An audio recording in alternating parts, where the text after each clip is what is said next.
মাগুরার মোহাম্মদপুরের পাল্লা মাধ্যমিক বালিকা বিদ্যালয়ে রাতের আধারে মেহগনি ও শিশু গাছ কাটা হচ্ছে। আপনার বাড়ি ভাই?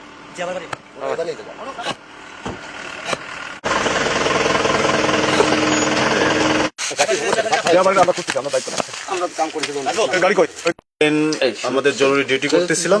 আমাদের মোহাম্মদপুর থানার যে ডিউটি অফিসার আমাদেরকে মোবাইলে জানায় যে পাল্লা বালিকা মাধ্যমিক বিদ্যালয়ে এখানে কিছু গাছ কাটা হচ্ছে। সেই গাছ কাটার তথ্য পেয়ে আমরা এখানে আমাদের সঙ্গে ফোর্স আসি। এখানে এসে 3 জন গাছ কাটার সাথে যারা ছিল তাদেরকে এবং একজন নৈশ প্রহরী ওনাদেরকে আমরা সেখানে পাই এবং সেখানে পেয়ে তাদেরকে বিভিন্ন তথ্য আমরা জিজ্ঞাসাবাদ করি, কিন্তু তারা সন্তোষজনকভাবে কোনো তথ্য আমাদেরকে দিতে পারেনি।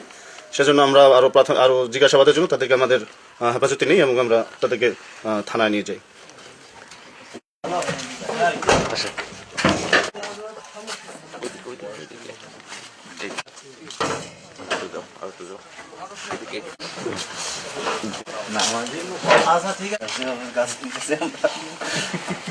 ওরাই কেটে দিয়ে দেবে, ঠিক আছে।